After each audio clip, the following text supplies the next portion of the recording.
los años 80, un hecho inexplicable cambió la vida de un pueblo para siempre. Estamos hablando de Capilla del Monte, un lugar que en aquel tiempo era un pueblo completamente normal, como todo pueblo de montaña o de sierra, mejor dicho, con muy pocas personas. Pero un aterrizaje de un ovni hizo que, a partir de ese momento, hoy en día, Capilla del Monte sea uno de los pueblos más visitados a nivel mundial por ufólogos, por holísticos, por personas que se dedican a las energías. Van tres tipos de personas a Capilla del Monte: las que buscan experiencias, las que quieren encontrarse a sí mismos y las que pasan simplemente por curiosidad. Hoy vamos a hablar de la huella del pajarillo y qué confusiones hay también con el Cerro Uritorco, porque el hecho sucedió en el pajarillo, pero la gente relaciona al Uritorco. ¿Por qué el Uritorco? También lo vamos a ver. Presta atención, porque en este capítulo especial festejamos los 40 años de la huella del pajarillo. Mucho antes de lo mediático, Capilla del Monte fue territorio de los comechingones. Para ellos, estas sierras no eran un paisaje, eran entidades vivas. Los cerros no se subían por deporte y no se nombraban a la ligera. Ellos hablaban de los maestros antiguos y de portales donde el mundo visible y el invisible se tocaban. En el centro de su cosmovisión estaba el bastón de mando. No era un arma de guerra, era un símbolo de autoridad espiritual, una llave de piedra que conectaba al hombre con el cosmos. Durante siglos, estas historias circularon en voz baja. Eran memoria sagrada del pueblo. Hasta que mucho tiempo después, algo decidió que esa memoria debía volver a la superficie. Capilla del Monte, Córdoba, Argentina, 9 de enero de 1986.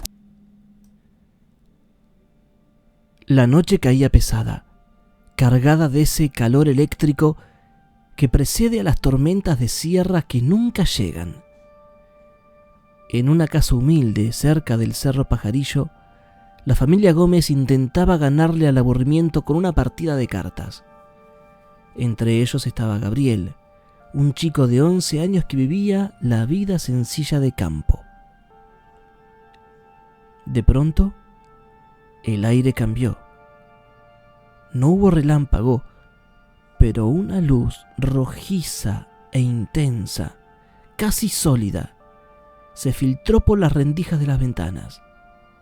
No hizo ruido, no dejó olor, pero el silencio que quedó después fue más denso que el ruido mismo. Las cartas quedaron sobre la mesa olvidadas. Gabriel se asomó y en la oscuridad de la ladera vio una figura luminosa. No tenía forma de nave de película, era una presencia. No se movía como el fuego, simplemente estaba ahí, reclamando el cerro, y así como llegó, desapareció, dejando a la noche más oscura que nunca. Al amanecer, el rumor ya caminaba por las calles de tierra.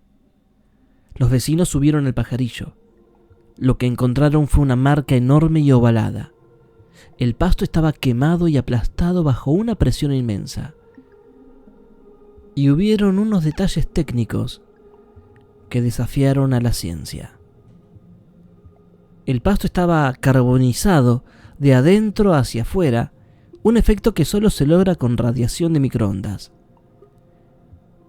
Las plantas estaban muertas, pero sus raíces seguían vivas, aunque anestesiadas. Durante meses, ni un solo insecto, ni una hormiga se atrevió a caminar dentro del perímetro. No había huellas de ruedas, ni de arrastres, ni pisadas humanas.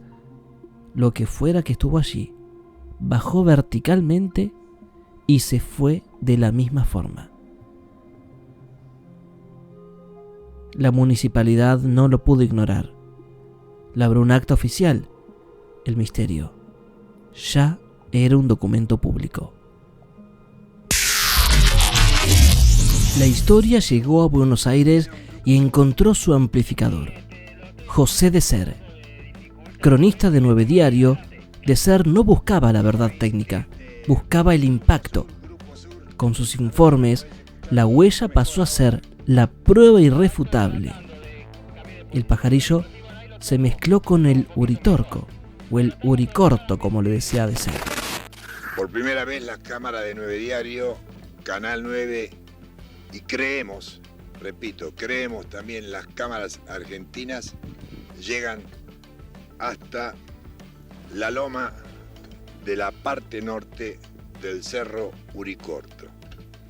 Queremos explicar que esto es una expedición total y absolutamente periodística, con los camarógrafos Torres y Baiceto. Esta expedición, que va a tardar 3 días, tiene obviamente, como habíamos dicho antes, un significado periodístico. Las cosas extraterrestres que se vienen sucediendo acá desde hace semanas y meses, como por ejemplo, objetos voladores no identificados que sobrevuelan el frente del Uricorto, las percepciones que ha tenido gente con seres extraterrestres, encuentros de platos voladores, de objetos no identificados, de luminosidad, aterrizaje en los cerros de naves extraterrestres. Las leyendas de los comechingones se fusionaron con la ufología moderna en un cóctel televisivo que el país consumió con mucha hambre. Pero cuando las cámaras se apagaron y José de Ser se fue, el cerro quedó solo. Fue ahí cuando llegaron los investigadores de verdad. Jorge Suárez midió, observó y comparó durante años. Fabio Serpa escuchó a Gabriel Gómez y entendió que el relato del niño era puro, sin adornos. Una verdad que no cambiaba con el tiempo. Un año después, el cerro fue puesto a prueba. Un incendio forestal dantesco arrasó la zona. El fuego subía sin pausa, devorando espinillos, algarrobos y pastizales secos. Parecía que la huella desaparecería bajo las cenizas de un incendio común. Pero ocurrió lo inexplicable. Las llamas rodearon la huella, pero no la atravesaron. El fuego la esquivó como si hubiera un escudo invisible protegiendo ese óvalo de tierra. Toda la sierra quedó negra, muerta. La huella permaneció intacta, verde y amarilla, en medio del desastre. No había barreras artificiales, no había bomberos en ese punto. Ese día, el caso se reabrió solo. La huella no era solo una marca del pasado. Todavía seguía activa. Con los años, el caso pasó de ser noticia a ser memoria. Aquí aparece la figura de Luz Mari López. Ella no llegó buscando el espectáculo de la televisión, sino la preservación de la verdad. Junto a Jorge Suárez, impulsaron el Centro de Informes OVNI. Su trabajo fue heroico: reunir los testimonios antes de que se los lleve el olvido, ordenar los archivos y los registros científicos. Para Luz, el error del mundo fue buscar una sola respuesta. Me gustaría que me cuentes de qué se trata el CIO.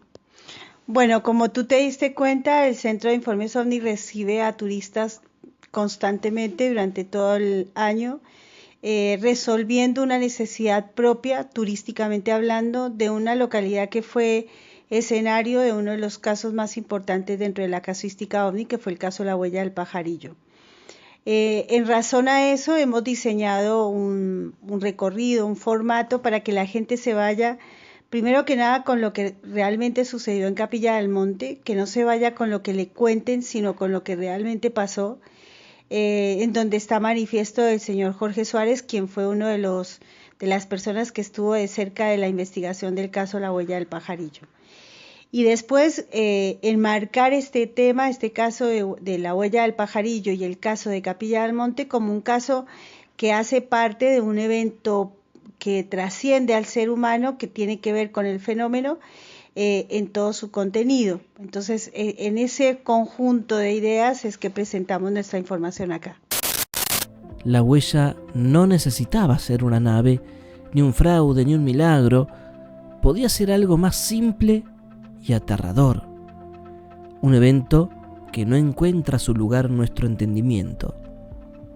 Como ella misma sostiene, la huella es un punto de partida para cuestionar nuestra realidad. Hoy, 40 años después, la vegetación ha vuelto a crecer. La marca física se ha atenuado, pero el lugar nunca volvió a ser el mismo. La huella sobrevivió al fuego, sobrevivió al circo mediático, pero sobre todo, sobrevivió al olvido. No hay conclusión definitiva. Hay historias que no se sostienen por la explicación científica, sino por su persistencia en el tiempo. Tal vez nunca sepamos qué vio Gabriel esa noche de enero de 1986. Pero el Cerro Pajarillo sigue ahí. Y mientras el cerro siga en pie, la pregunta seguirá esperando. Que aún vive, está viva, y que demuestra que este es un lugar, no me gustaría decir especial, pero donde hay una gran dinámica de avistamientos diariamente. Y la pregunta, Jaime, es ¿por qué? ¿Qué tiene este lugar para tanta presencia? ¿Por qué señalaron este lugar en forma tan sugestiva y tan particular? Porque, insisto, la huella esta, por lo menos que se conozca públicamente, no tiene registro en ninguna otra casuística dentro de la investigación. ¿Por qué este lugar? Ya pasaron 40 años de aquel hecho que cambió la vida de un pueblo de una manera radical. Imagínense que Capilla del Monte antes era un pueblito que no existía y hoy en día es conocido mundialmente por sus fenómenos anómalos, por lo que aparece en el cielo, por estas leyendas que vimos en el video del bastón de mando, de los ovnis, de los extraterrestres. Es un pueblo, una ciudad que tiene muchísima historia paranormal. La huella, por supuesto, que ya no existe más. Sin embargo, en algunas ocasiones, y lo he visto con mis propios ojos, aparecen unas aureolas, unos anillos en las laderas del Cerro Pajarillo. Entonces le pregunté a Luz qué eran esas huellas, esas marcas, y me dijo que son portales que se abren. Entonces, les dejo a ustedes para reflexionar. ¿La magia está en el Uritorco o en el pajarillo? Déjenmelo en los comentarios. Pero esto no termina acá. Tengo otra pregunta para que reflexiones. ¿Capilla del Monte es realmente un lugar energético? ¿O es una ciudad creada por este circo mediático de fines de los 80? ¿Y la gente cree que realmente hay una ciudad oculta? ¿O está en esta energía prístina, o esta energía que no sabemos de dónde viene? ¿A vos qué te parece? ¿Será cierto o no será cierto? ¿Fuiste a Capilla del Monte? ¿Tuviste experiencias? Déjame todo en los comentarios, porque en el próximo video vamos a hablar un poquito de todo esto. Te mando un beso.